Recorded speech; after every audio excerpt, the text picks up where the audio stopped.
This is Brett with Bible Belt Outdoors here for part 2 of TIG Tuesday. If you remember last time we were turning, drilling the tone channel, boring the exhaust, and then we turned down the taper fit and turned the O-ring groove on the duck call insert. This segment will be showing you how to cut the tone board and tune it. We'll be doing it in 2 methods. One with a hand cut on an insert jig, and then for the second half we'll be doing a CNC cut. This is one of our hardwood jigs. You can get these from BibleBeltOutdoors.com, and a lot of call makers will make their own hardwood jig, and then some use the hardened steel jig. The reason I like the wood jigs is they're fairly inexpensive to make or purchase, and then if you change your design often or you like to experiment, they're very easy to modify. Basically, the way an insert jig works, you insert your insert blank in the rear, and then you'll tighten down your insert set screw. And a lot of people ask, well, how long does a hardwood jig last? Well, it all depends on your method. Some call makers will put the insert in, basically use it as a template and scribe or mark the profile line, take it out, cut it, and file and tune that way. What I like to do is I use Scotch tape or painter's tape, and I will put this along the tone board surface. And what that does is it gives a surface there to let you know when you're getting close to your jig. So we'll put the insert in, lock the set screw down, and then what I do is I cut on a bandsaw. You can do this with by hand if you have a hand saw. So let's cut this one anyway. Okay, now we'll cut on the bandsaw. Have to get in close. You have to get in close.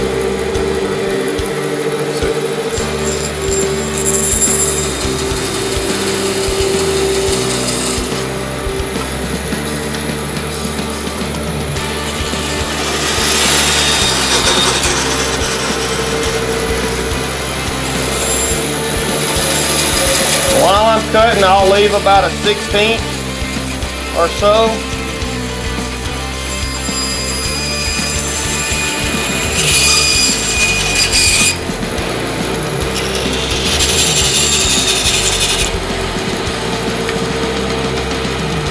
Make another cut for the cork knot.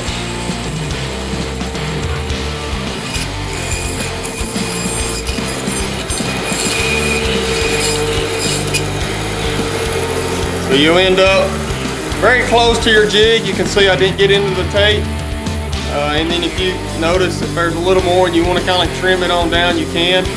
Work with acrylic so it files fairly easy. So we're just going to go with that and go into the final filing. Okay, now that we got the shape cut pretty close to the tone board, we can go into filing. What I like to do is I'll start out with a steel file. This is basically a chainsaw file, mini file. You can get it in any hardware store or Wally World. Then I go from it to sandpaper around a popsicle stick, medium grit, probably usually around 220 to kind of get it on down.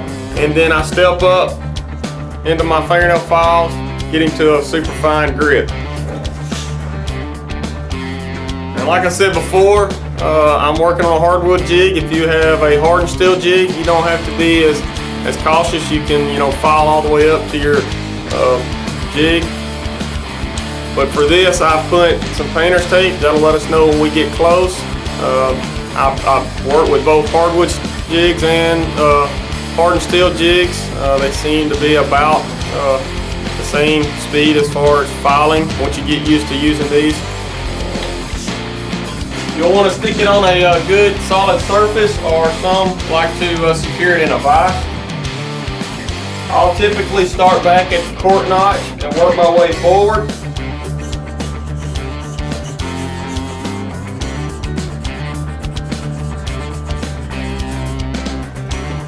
As you can see, I'm getting pretty close. You can see I'm starting to come in contact with the painter's tape that I put down.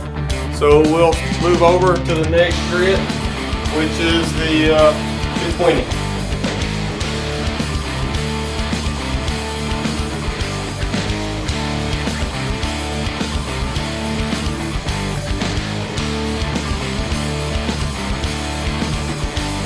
And then I'll go on and finish up with the fingernail files.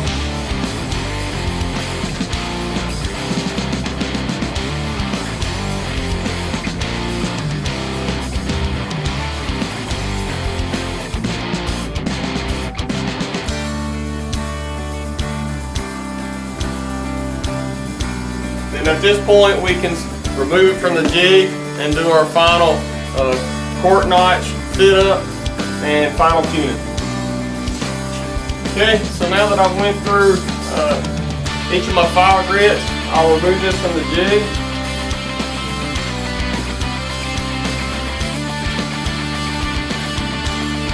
And do the final sanding on the cork notch.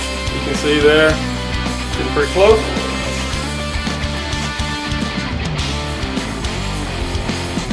I'll take my wedge. It's already pretty close because the jig is going to help control that.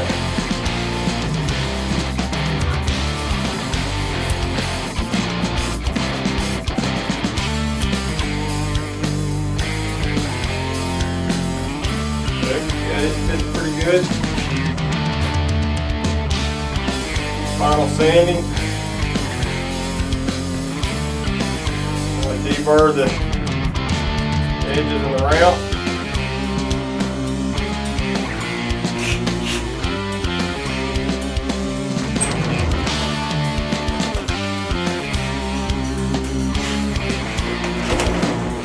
I like to take Scotch-Brite. I'll do my final buffing.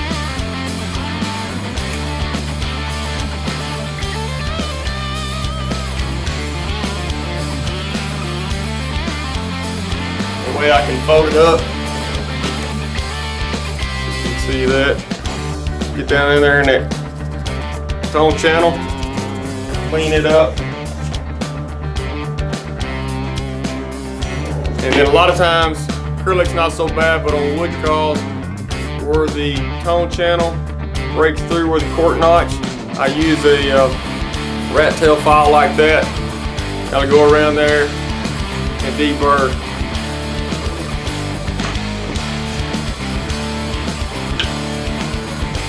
Kind of see now that I've cleaned everything up, how close to the jig that is.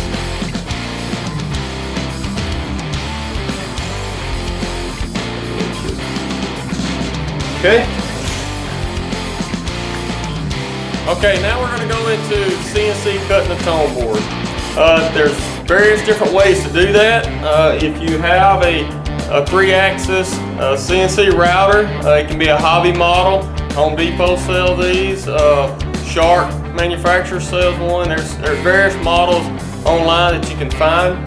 But that's one way. And by CNC, I guess I'm really meaning milling it. You can also use a Dremel tool, a handheld router. There's various ways to cut the tone board other than the previous way I showed you with using a bandsaw and a tone board jig. Now this method also requires a jig. You can see here is an older wood jig that I used to use, that I started out on.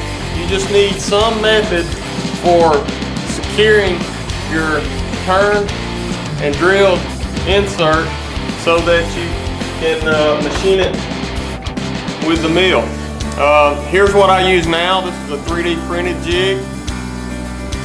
Goes in the same way, secured with a set screw, same as you would a normal regular insert jig. So I will attempt to try to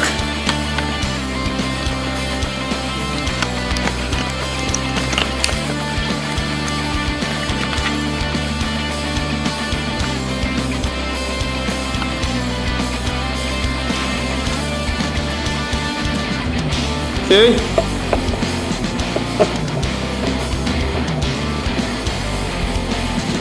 So for this jig, we install the insert, making sure it's secured. And as I shown you in part 1, that is the reason I measure from the stop where my insert meets the barrel, because that dimension to the end of the tone channel is predefined on mine. If you don't have that set up in your jig and you prefer to measure from the end like some do, you can do that as well.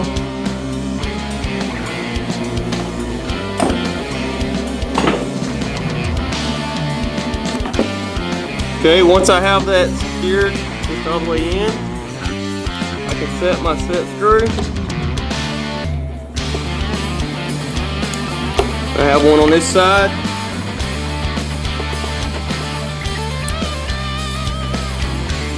And one 180 degrees. Once that's secured in place,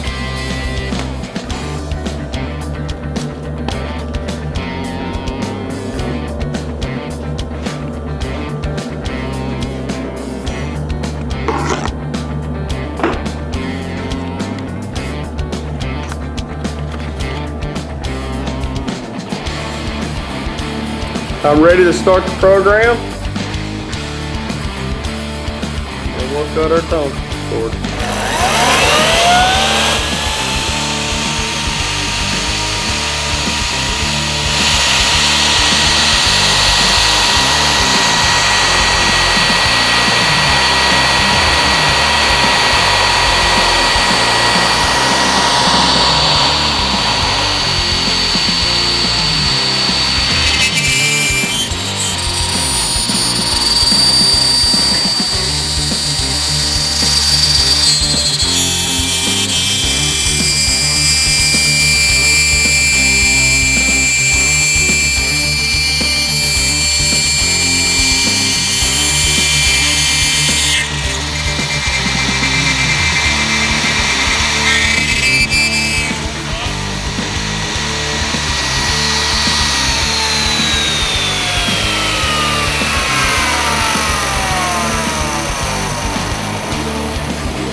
There's what my jig looks like.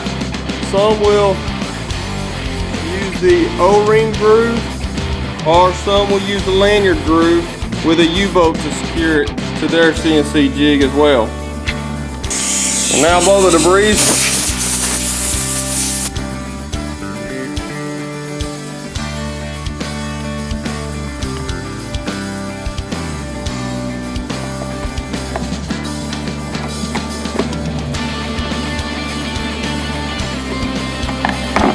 We can remove it from the jig. There you have it. So with a CNC tone board, you'll notice a radius at the back of the cork notch. That's due to the radius end mill. So now we'll take this one and do the final tuning, and then we'll square off that cork notch. Okay. Now for the CNC insert, final sanding and tuning. Like I mentioned, the way that the end mill bit leaves a radius at the back of the cork notch, I have a modified jeweler's file, and I've ground this down to the exact width of my cork notch so that it's not sanding on the tone board surface or the sides or the top of the cork notch, but only at the back.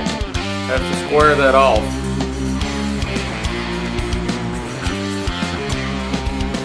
And I'll work that till I get it square.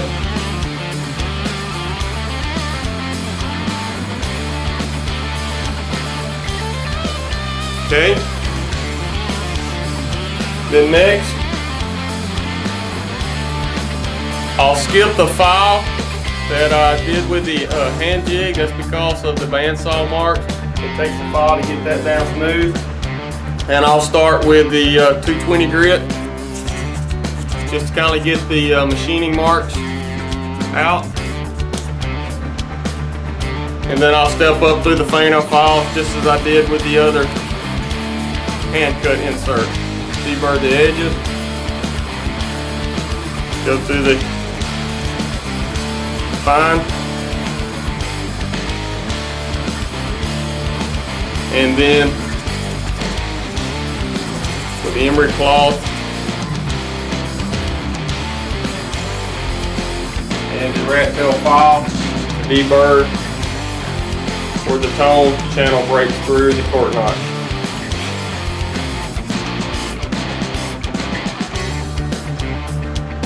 We got both inserts cut and sanded. We'll go to tuning. To do that, we'll go ahead and install the Mylar reed. For that, bow it, turn around, bow it, make sure bow down. Install your wedge.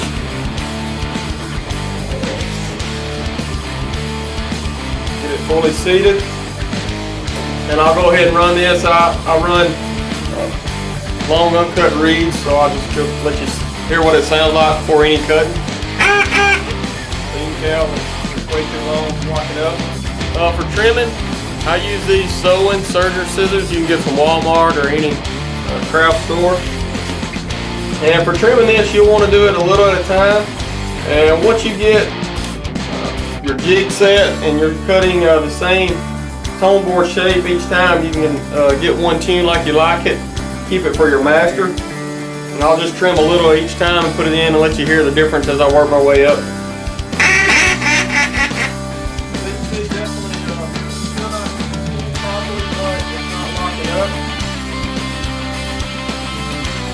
A little bit more off.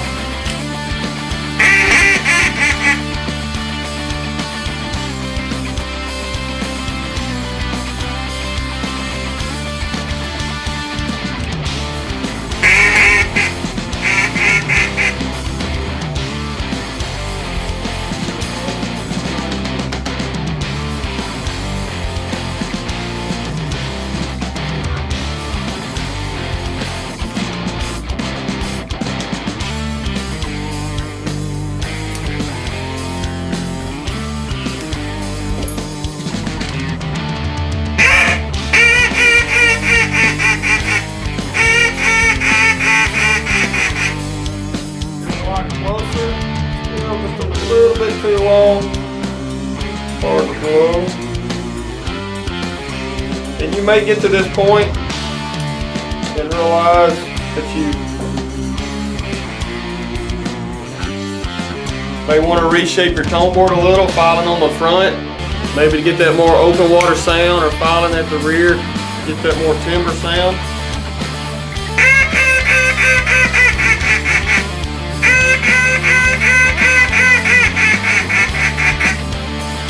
Really close, just a few little minor. I may take the reed out and do just a little bit more touch-up sanding to get the tone and sound that we want, but that's real close.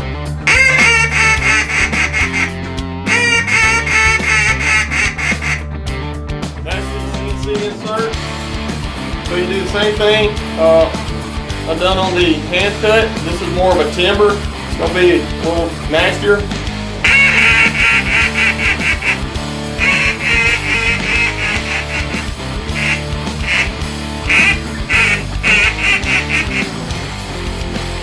There you have it. Two different methods for cutting your tone board. Thanks and God bless.